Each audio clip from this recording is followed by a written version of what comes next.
Hey, it's Renee from the Craft Table. Welcome to week 11 of our summer embroidery stitch along. This week we are learning all about the wheat ear stitch. I can't remember if I have incorporated this stitch in one of the previous stitch alongs or not, but it's a stitch that's not used, or at least I don't use it a whole bunch, but it's a fun stitch to do, and I hope you'll enjoy learning how to stitch it if this is a new to you stitch. The wheat ear stitch is only embroidered in one place on our embroidery design. The two flowers that go like this and they're kind of upside down, that is where we will be embroidering the stitch. You'll notice since the flowers are going like this, the design is sort of upside down. So when I'm demonstrating the stitch, I've got my embroidery pattern flipped upside down when I do the stitching. We're going to stitch the wheat ear stitch inside this lavender flower. The lines are already printed on the fabric panel, or they're on the design that you've traced. So it's going to make it easier to do this stitch.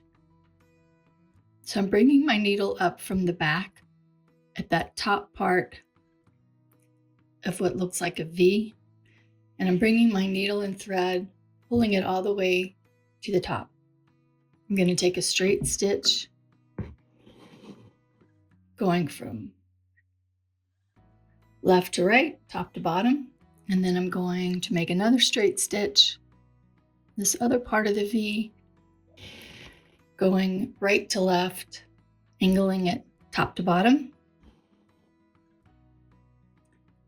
And then the bottom part of the stitch is one lazy daisy stitch, and we're doing it in such a way that some people refer to it as a reverse chain stitch. It's a little bit different than what we've done in the past for a lazy daisy stitch.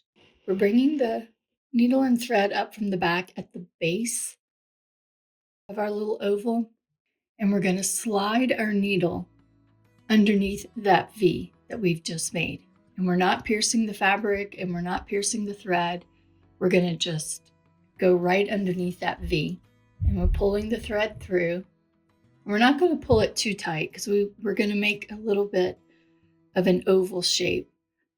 We do that by placing our needle right back down at the base of that oval and pulling that through to the back.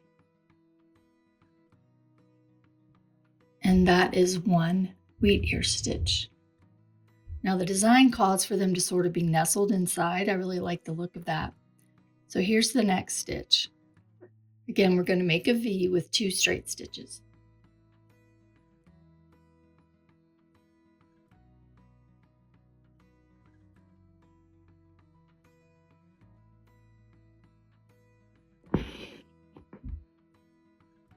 So there's our V, and we're going to do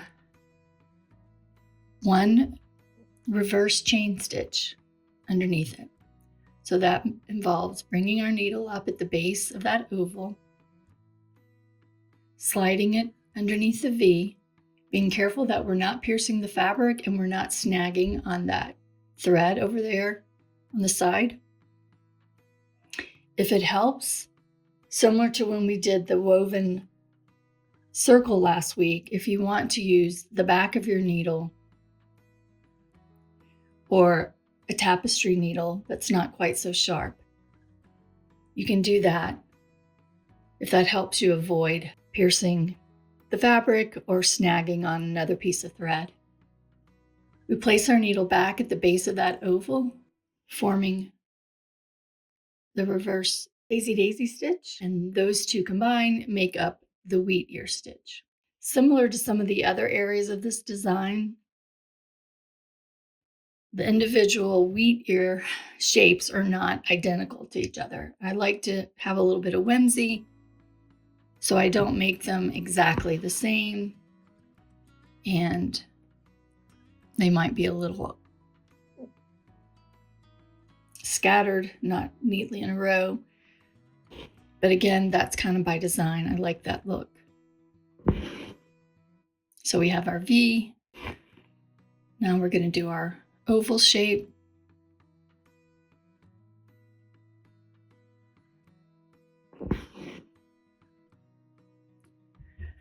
And that's all there is to it.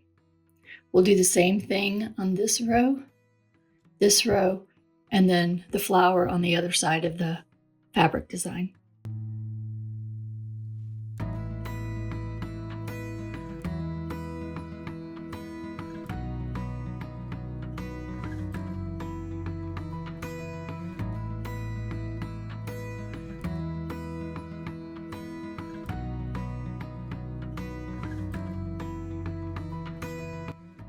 And here's the wheat ear stitch stitched on the other flower.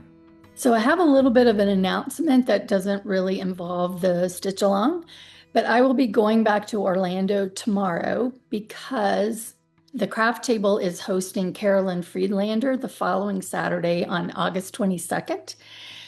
We are celebrating her new fabric collection, Memento, with Ruby Star Society. And I'm super excited about this. And I've been working and thinking and planning and behind the scenes in order to prepare for Saturday's event. If you are local to Orlando or in anywhere close to Orlando, I would love to see you there. You can find more information on the website. So the craft table will be carrying every single design that is in her collection, Memento.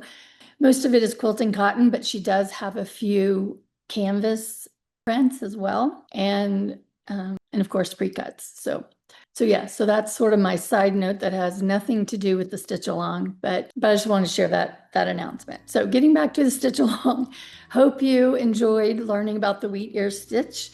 Next week is the last week of the actual stitching part of the stitch along, and then we'll have a wrap-up week. So I will see you next week when we learn about the back stitch, chain stitch, and a couple other stitches. And until then, happy stitching.